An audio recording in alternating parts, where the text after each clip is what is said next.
2034 की बात है ये। जिस समय पहली बार गजनी का भतीजा जिसका नाम था सैयद सलार मसूद गाजी, वो आया था। उससे सुहेल देव जी लड़े और उसको वो वहां से भाग गया।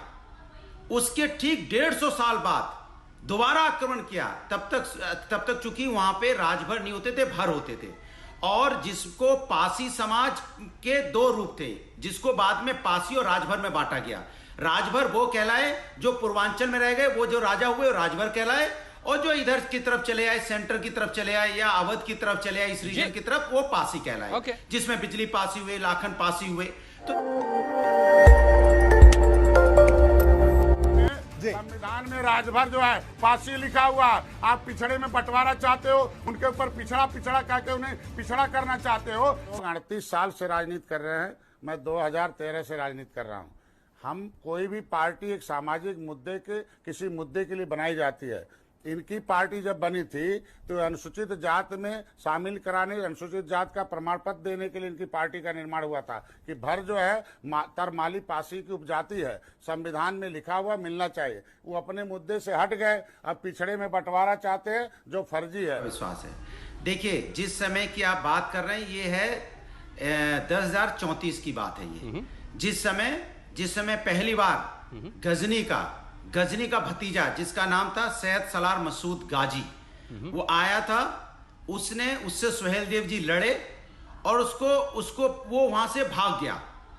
उसके ठीक 150 साल बाद दोबारा आक्रमण किया। तब तक चूंकि वहां पे राजभर नहीं होते थे, भर होते थे। और जिसको पासी समाज के दो रूप थे, जिसको बाद में पासी और राजभर में बांटा गया। राजभर वो कहलाए जो पूर्वांचल में रह गए, वो जो राजा हुए वो राजभर कहलाए, और जो इधर की तरफ चले आए, सेंटर की तरफ चले आए या अवध की तरफ चले आए, इस रीजन की तरफ, वो पासी कहलाए। जिसमें बिजली पासी हुए, लाखन पासी हुए। तो जब दोबारा से आक्रांता आया, फिर इन्होंने तब तक अपने सारे राजा इकट्ठे करके उसको बुरी तरह परास्त किया और उसको हरा दिया, और वो वहां पे महाराजा कहलाए। ये है 2050 की बात। आप मुझे बताइए मत, मैं तो जानता हूं अच्छी तरह से। मैं आपको थोड़ा करेक्ट कर देता हूं। आपने थोड़ा गूगल तो आपने किया, थोड़ा गूगल तो आपने किया, लेकिन थोड़ा सा और करेक्ट कर देता हूं। 10,000 साल में अभी तक हम लोग पहुंचे ही नहीं है। पूरा गूगल क्या, सुन लीजिए सर, सुनते अरे गूगल में सुनिए। अरे अनुराग जी गूगल में 10,000 साल में अभी आने में बहुत वक्त है। अभी तो 2,000 में हम लोग, आप 10,000 में पहुंच गए। मत, आपका ज्ञान मुझे नहीं चाहिए। मेरी किताब है इसके ऊपर में, किताब है उसके ऊपर में, किताब का नाम तो फिर फैक्ट को थोड़ा सा करेक्ट कर लीजिए sir. RP Saroj retired IPS हैं जिन्होंने किताब लिखी है मदारी पासी। तो 10,000 आप बोल रहे हैं, 1,000 था, 1,000 सुन लीजिए, 1,034 नहीं 33 था। और सुनिए, ये भर और पासी एक ही पेड़ के दो ताने हैं, दो ताने एक ही पेड़ के दो ताने। ये बड़ी दिक्कत है। राजनीति के लिए लूट तो मचती है, लेकिन आप सुन लीजिए, आप दोनों लोग सुनिए मेरे साथ। नहीं सुनिए, जो मैं आप लोगों से जानना चाहता हूं आप लोग नहीं बता पा रहे हैं। अब मेरी बात सुनिए आप लोग। नहीं सुन लीजिए सर, अरे सुन लीजिए। जिस वक्त ये आक्रांता गाजी सालार मसूद, जो कि भांजा था गजनबी का, सुन लीजिए ना सर, अरे सुन लीजिए, आपको काम आएगा आपके भी। उससे लड़ने के लिए हिंदू के सारी जातियों को इकट्ठा किया, मुसलमानों को जोड़ा, बौद्धों को जोड़ा, सबको जोड़कर फिर उससे मुकाबला किया। और जो व्यक्ति मुल्तान, दिल्ली, मेरठ को हरा चुका था, उसको बहराइच में मार डाला उसको बहराइच में, बुखार फेंकी उसकी सत्ता को। वो थे सुहेल देव। आज आप उसका बंटवारा कर रहे हैं, जातियों में बांट रहे हैं आप। विशाल मिश्रा जी प्लीज कम इन, उसके बाद मैं समीर सिंह के पास जाऊंगा, सियासत के बाद में जाऊंगा। आज मैं इतिहास बताना चाहता हूं। विशाल मिश्रा प्लीज। पहले जरा इनको शांत करा दीजिए जी। महाराज सुहेल देव की पार्टी पर राजनीति करने वाले और समाजवादी पार्टी के प्रवक्ता जी से अनुरोध है कि थोड़ा पढ़ लीजिए, थोड़ा ज्ञानार्जन कर लीजिए। मैं आपको बताता हूं कि उनकी जेनोलॉजी क्या है। मौर्य ध्वज 900 सी, हंस ध्वज 925 सी, सी माने सर का एरा, मकर ध्वज 950 सी, सुगन्ध ध्वज, और उसके बाद सुहेल देव और सुहेल ध्वज 1000 CE सर का एरा। महाराज सुहेल देव के कुछ और नाम हैं, सकर देव, सुहिर देव, राय सुहिर देव, सुसज, और ये मरद ध्वज के बेटे थे। इन्होंने सालार मसूद को मारा और जहां पर मारा वहां पर राजनीति का जगह था, आश्रम था, फिरोज शाह तुगलक ने वहां पर उसको दरगाह में बदल दिया।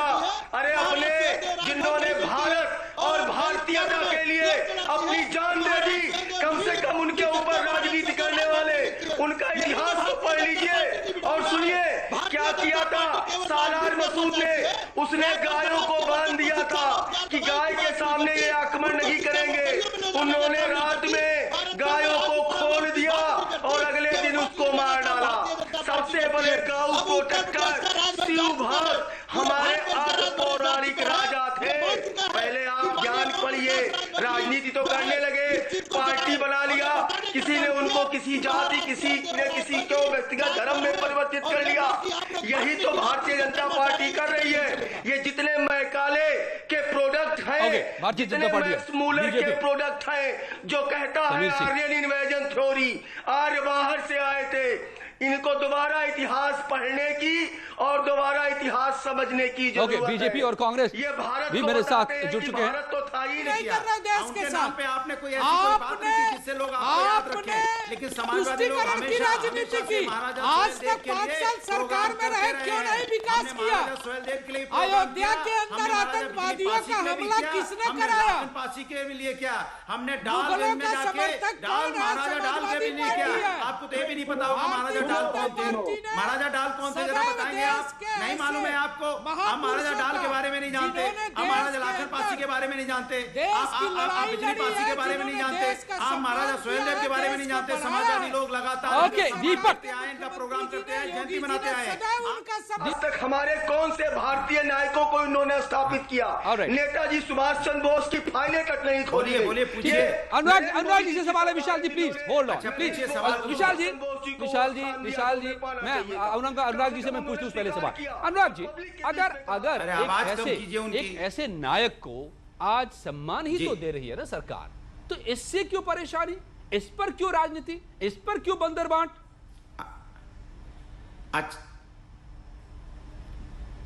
अच्छा मैं पूछना चाहता हूं, लगातार समाजवादी लोग लगातार सुहेलदेव जी को, डालगंज के महाराज डालगंज को, महाराज डाल को, महाराज बिजली पासी को, महाराज लाखन पासी को हम हमेशा से सम्मानित करते रहे, जयंती मनाते रहे, लेकिन हमने मार्केटिंग इवेंट नहीं किया जो भारतीय जनता पार्टी कर रही है। राजनाथ सिंह की सरकार थी, कल्याण की सरकार थी, अगर आपने किया पता नहीं मुझे नहीं जानकारी है कि आपने किया कि नहीं किया, बिजली पासी को लेकिन आपने नहीं बताया ना, इन्होंने महाराज सुहेलदेव जी का जयंती मनाई। आज क्यों? क्योंकि आपको चुनाव दिखाई पड़ रहा है। हम समाजवादी लोग तो डे 1 से मना रहे हैं, हमने तो कभी मार्केटिंग इवेंट नहीं किया। महापुरुषों के बारे में संदेश देना लोगों में कोई गलत बात बना रहे हैं। समाजवादी लोग तो जब से समाजवादी पार्टी बनी तब से मना रहे हैं लोगों को। इनको तो पता भी नहीं होगा महाराजा डाल कौन थे, महाराजा डाल कौन थे, बता नहीं पाएंगे बीजेपी के लोग अभी कौन थे महाराजा डाल। इनको पता नहीं होगा महाराजा डाल कौन थे, इनको मालूम ही नहीं है, इनको ये भी नहीं मालूम होगा, नहीं मालूम होगा कि भारत में पासियों में क्या फर्क है, जिन दोनों में फर्क नहीं पता होगा। दीपक एक ही पेड़ की 2 शाखाएं हैं, 2 शाखाएं एक ही पेड़। राम जी देखिए, सवाल यह है कि आप नाम 2002 में आप पार्टी बनाते हैं, नाम लगा लेते हैं सुहेलदेव जी की, लेकिन क्या सुहेलदेव किसी एक पार्टी एक जाति के थे? उन्होंने तो सभी जातियों को मिलाया। आज आप कह रहे हैं कि वो एक जाति के थे। ये तो नाइंसाफी है ना उनके साथ। भाई धैर्य से मेरी बात सुन ले, अगर सुनने तो बड़ी मेहरबानी होगी, क्योंकि बीच में इतना तीखी टप्पड़ी कर हमको खुद नहीं आता है। मैं स्वयं एक राजभर हूँ, पहले इसको समझिए। मैं स्वयं एक इसलिए मैं आता हूँ। बीच में टोक देता ये मुगल सराय का नाम योगी महाराज जी ने बदल करके पंडित दीनदयाल उपाध्याय क्यों रखा? मैं आपसे जानना चाह रहा हूँ। ये महापुरुष है, आप दीनदयाल देते, चाहे पंडित दीनदयाल उपाध्याय रखे। इसलिए सुहेलदेव भारतीय समाज पार्टी के नेता राजभर समाज के लोग कह रहे हैं कि भारतीय जनता पार्टी जब एक्सप्रेस चलाते हैं तो राजभर क्यों नहीं? अगर आपने डाक टिकट जारी करते हैं भाई समीर जी, थोड़ा सा जवाब दे दीजिए इनको। आप जवाब दीजिए समीर सिंह जी, आप जवाब दीजिए, छोटा सा जवाब 10-15 सेकंड में। समीर सिंह जी देखिए अजय जी, इनसे पूछना चाहता हूँ कि दीनदयाल जी ने देश के लिए काम किया था, आपने कौन सा काम किया है? ओम प्रकाश राजभर ने क्या किया है बताओ ना। 2012 में सपा के साथ समझौता किया, मुख्तार अंसारी जैसे माफिया के साथ समझौता किया। आज जो भारत माता को कलंकित कर रहा है ओवैसी उसके साथ समझौता कर रहे हैं। आपकी पार्टी ऐसे लोगों के साथ समझौता करके विद्वेष फैला। इतना ही